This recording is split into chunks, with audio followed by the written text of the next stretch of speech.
Grabe, sobrang nakakapagod talaga ang buhay. Natapos tayong maglaba ng 1:30 PM.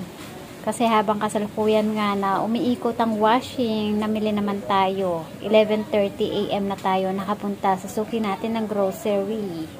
Kasi hinintay pa natin magising yung ating panganay na anak para may maiwan sa ating tindahan. Kasi sayang naman ang mga bibili kung walang tao. At pagkatapos nun, syempre, kumain tayo ng tanghalian. Ngayon, nagtuloy-tuloy na tayo. So, halos kakatapos lang natin ngayon na maglinis ng bahay. Take note ha, sa loob lang ng bahay. Hindi pa tayo tapos dito sa tindahan.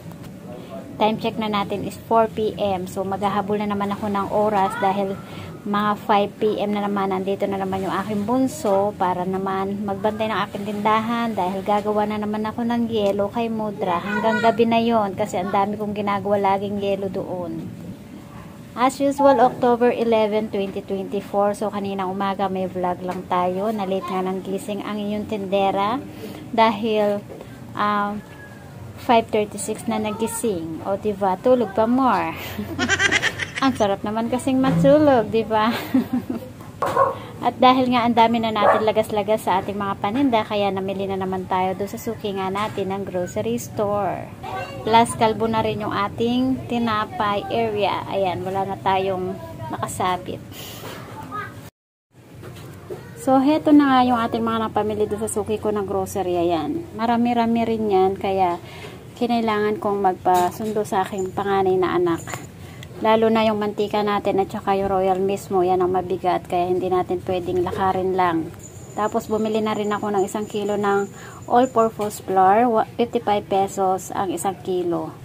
So meron na naman tayong price increase update sa ating mantika. Nung huling bili natin, tumaas siya ng 2 pesos. Dahil nung huling bili ko, 302 yung isang tali niya. Ngayon, pagbili na naman natin ngayon is 305 na naman siya. O diba, 5 pesos ang tinaas na naman niya. Bawas na naman ang kita natin kasi 35 pesos pa rin ang bentahan natin per bottle. Tapos pagkalahating bote, 18 pesos. Ayan, buhay tindera.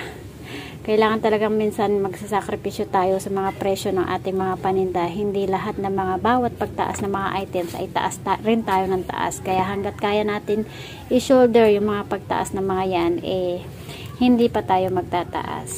Sa wakas, nakabili na rin tayo ng Crostini. O, diba? Almost 1 month na naman tayo nawalan ng Crostini. Bumili na ako ng